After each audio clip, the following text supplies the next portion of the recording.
ಪಂಚಮಿ ಹಬ್ಬಕ್ಕೆ ಹೋಳಿಗೆ ಮಾಡೋಣ ಅಂತ ಮಾಡ್ತಾಯಿದ್ದೀನಿ. ಕಡಲೆಬೇಳೆ ಹೋಳಿಗೆ. ಇದು ಕಡಲೆಬೇಳೆ ಹೋಳಿಗೆ ಮಾಡಲಿಕ್ಕೆ 1 ಕಪ್ ಕಡಲೆಬೇಳೆ ತೊಗೊಂಡಿದ್ದೀನಿ. ಇದನ್ನು ಕುಕ್ಕರ್ಗೆ ಹಾಕಿ ಬೇಯಿಸ್ಕೊಳ್ಳೋಣ. ಕುಕ್ಕರ್ಗೆ ಹಾಕಿದ್ದೀನಿ. ಇವಾಗ ಇದನ್ನು ತೊಳೆದ್ಬಿಟ್ಟು ನೀರು ಹಾಕಿ ಒಂದು 3 ವಿಜಿಲ್ ಕೂಗಿಸ್ಕೊಳ್ಳೋಣ. ನೋಡಿ, ಕಡಲೆಬೇಳೆ ತೊಗೊಂಡಿದ್ದೀನಿ. ಇವಾಗ ಇದಕ್ಕೆ ನೀರು ಹಾಕೋಣ. ಕುಕ್ಕರಲ್ಲಿ ನೀಟಾಗಿ ತೊಳೆದ್ಕೊಂಡು ಇಟ್ಕೊಂಡಿದ್ದೀನಿ. ಇವಾಗ ನೀರು ಹಾಕ್ಕೊಂಡು 3 ವಿಜಿಲ್ ಕೂಗಿಸ್ಕೊಳ್ಳೋಣ. ನೋಡಿ, ಕುಕ್ಕರ್ಗೆ ಹಾಕಿ ಇಟ್ಟಿದ್ದೀನಿ. 3 ವಿಜಿಲ್ ಆಗಲಿ, ಆಮೇಲೆ ಮತ್ತೆ ಬೇಳೆನ ಬೇಯಿಂದಾದ್ಮೇಲೆ ಬೆಲ್ಲ ಹಾಕೋಣಂತೆ. ಬೇಳೆನ ಹೀಗೆ ಬಸ್ಕೊಂಡಿದ್ದೀನಿ. ಒಂದು ನೀರು ಸಾಣೋ ಜಾರಿಗೆ ಬೇಳೆ ಹಾಕಿದ್ದೀನಿ. ನೀರೆಲ್ಲ ಬಸ್ಕೊಂಡು ಇದಕ್ಕೆ ಇವಾಗ ಬೆಲ್ಲ ಕೂಡಿಸೋಣ. ಸ್ಟಾರ್ಟ್ ಮಾಡಿ. ಬೆಲ್ಲ ಹಾಕೊಳ್ಳೋಣ. ಇವಾಗ ಇದು ಬೆಲ್ಲ ಹಾಕಿ ಮಿಕ್ಸ್ ಮಾಡ್ಕೋಬೇಕು. ನೋಡಿ, ಇದು ಬೆಲ್ಲ ಹಾಕಿ ಮಿಕ್ಸ್ ಮಾಡಿದ್ದೀನಿ. ಇವಾಗ ಸ್ವಲ್ಪ ಏಲಕ್ಕಿ ಹಾಕಿದ್ದೀನಿ, ಏಲಕ್ಕಿ ಪೌಡ್ರು. ಇದನ್ನ ಇವಾಗ ಗ್ರೈಂಡ್ರಿಗೆ ಹಾಕೊಳ್ಳೋಣ, ಇಲ್ಲ ಮಿಕ್ಸಿಗೆ ಹಾಕೋಬೋದು. ಒಟ್ಟಿನಲ್ಲಿ ಇದು ನುಣ್ಣಗೆ ಮಾಡ್ಕೊಂಬರೋಣ. ಇನ್ನು ಹೂರಣ ಒಂದು ಲೆವೆಲಿಗೆ ಇವಾಗ ರುಬ್ತಾ ಇದೆ. ಇದು ನುಣ್ಣಗಾಗಲಿ. ಇವಾಗ ಹೂರಣ ರೆಡಿ ಮಾಡ್ಕೊಂಡಿದ್ದೀನಿ, ನುಣ್ಣಗೆ ರುಬ್ಕೊಂಡಿದ್ದೀನಿ. ಇವಾಗ ಈ ಥರ ಉಂಡೆ ಮಾಡಿಟ್ಕೊಳ್ಳೋಣ. ಒಂದು 4 ಈ ಥರ ಮಾಡಿ ಇಟ್ಕೊಂಡ್ಬಿಟ್ರೆ ಮಾಡುವಾಗ ಈಜಿ ಆಗುತ್ತೆ. ನೋಡಿ, ಇಷ್ಟು ದೊಡ್ಡದಾಗಿ ಮಾಡಿ ಇಟ್ಕೊಂಡಿದ್ದೀನಿ ನಾನು. ಆಮೇಲೆ ಈ ಕಡೆ ಹಿಟ್ಟು ಕೂಡ ಚಪಾತಿ ಹಿಟ್ಟಿನಿಗಿಂತ ಸ್ಮೂತಾಗಿ ನಾದಿದ್ದೀನಿ. ಸ್ವಲ್ಪ ಕೆಳಗಾಗಿ ನೋಡಿ, ಈ ಥರ ಬರಬೇಕು. ಈ ಥರ ಬರ್ತಿದೆ. ನಾದಿ ಒಂದು 10 ನಿಮಿಷ ಇಟ್ಟಿದ್ದೆ. ಚೆನ್ನಾಗಿ ನೆನೆದಿದೆ ಇವಾಗ. ಸೊ ಇವಾಗ ಇದನ್ನು ನೋಡಿ, ಈ ಥರ ತಗೋಬೇಕು. ಒಂದಿಷ್ಟಿಷ್ಟು ಉಂಡೆನ ಇಷ್ಟಿಷ್ಟು ಹಿಟ್ಟು ತಗೋಬೇಕು. ಇಷ್ಟಿಷ್ಟು ತಗೊಂಡು ಈ ಥರ ತಗಡಲ್ಲಿ ಮಾಡಿದ್ರೆ ಚೆನ್ನಾಗಿರುತ್ತೆ. ನೋಡಿ, ಈ ಥರ ಇವಾಗ ಹಿಟ್ಟು ಮಾಡಿಟ್ಕೊಂಡಿದ್ದೀನಿ. ಇದಕ್ಕೆ ಸ್ವಲ್ಪ ಎಣ್ಣೆ ಹಚ್ಕೊಬೇಕು. ಸ್ವಲ್ಪ ಈ ಥರ ಮಾಡಿಕೊಂಡು ತುಂಬ್ಕೊಳ್ಳೋಕೆ ಈಜಿ ಆಗುತ್ತೆ ಅನ್ನೋ ಕಾರಣಕ್ಕೆ ಮಾಡೋದು ನನಗೆ. ನೋಡಿ, ಈ ಥರ ತಗೊಂಡು ಇದು ಉಳ್ಳೆ ಮಾಡಿ ಇಟ್ಕೊಂಡಿದ್ನಲ್ಲ ಗುಂಡ್ಕಿಗೆ, ಇದನ್ನ ಇದರಲ್ಲಿ ಇಟ್ಕೊಂಡು ನೋಡಿ ತುಂಬ ಈಜಿಯಾಗಿ ತುಂಬೋದು. ಈಗ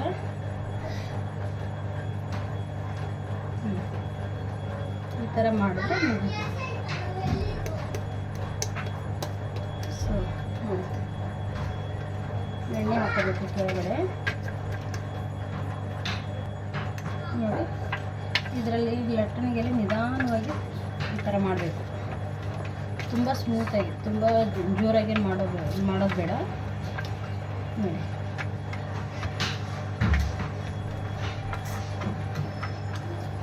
ಎಷ್ಟು ದೊಡ್ಡದಾಗುತ್ತೆ. ನೀವು ಎಷ್ಟು ಬೇಕಾದರೂ ಮಾಡ್ಕೋಬೋದು. ತಗಡಿದ್ರೆ ಈ ಥರ ಚೆನ್ನಾಗಿ ಬರುತ್ತೆ. ಸೊ ತಗಡಲ್ಲಿ ಮಾಡೋದು ಬೆಸ್ಟ್. ನೋಡಿ, ಈ ಥರ ಆಗಿದೆ ನಮಗೆ. ಇವಾಗ ಇದನ್ನ ಇವಾಗ ಹಾಕೋಣ. ನೋಡಿ, ಇವಾಗ ಹಂಚು ಕಾದಿದೆ. ಅದಕ್ಕೆ ಎಣ್ಣೆ ಹಚ್ಚಿದ್ದೀನಿ ಸ್ವಲ್ಪ. ಇವಾಗ ಇದನ್ನು ಒಬ್ಬಟ್ಟನ್ನ ಈ ಥರ ಹಾಕೋದು. ನೋಡಿ ಎಷ್ಟು ಈಸಿಯಾಗಿ ಬಂತು ಅಂತ.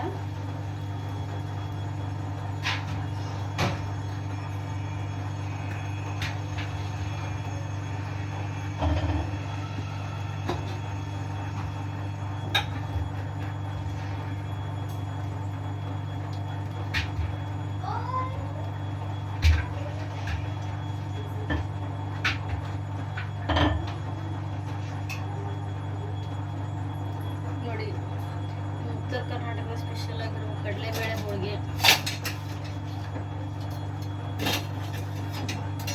ನೋಡಿ, ಒಂದು ಸೈಡ್ ಬೆಂದಿದೆ. ಈ ಥರ ಎತ್ತಾಕೋಣ.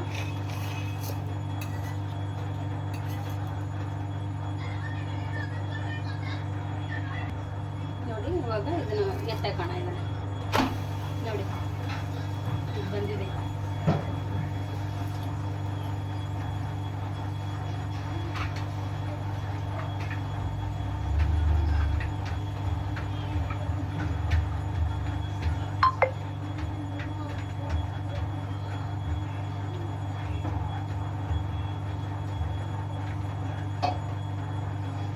ಎಲ್ಲಾನು ಇದೇ ರೀತಿ ರೀತಿ ಮಾಡ್ಕೊಳ್ಳೋಣ ಒಂದೊಂದಾಗಿ.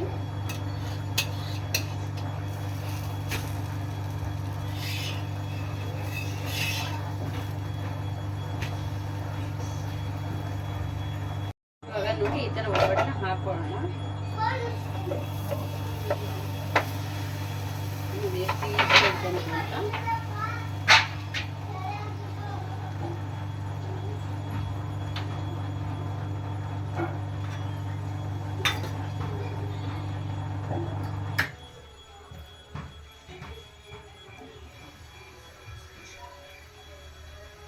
ಸ್ವಲ್ಪ ಸೈಡಲ್ಲಿ ಒಂದು ಸ್ವಲ್ಪ ಎಣ್ಣೆ ಹಾಕೋಣ.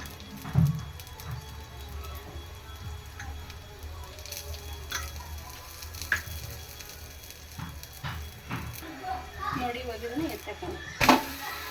ಎಷ್ಟು ಚೆನ್ನಾಗಿ ಬಂದಿದೆ ಅಂತ ನೋಡಿ. ನೋಡಿ ಇವಾಗ ಇದು ಆಗಿದೆ, ಎತ್ತಕೋಣ.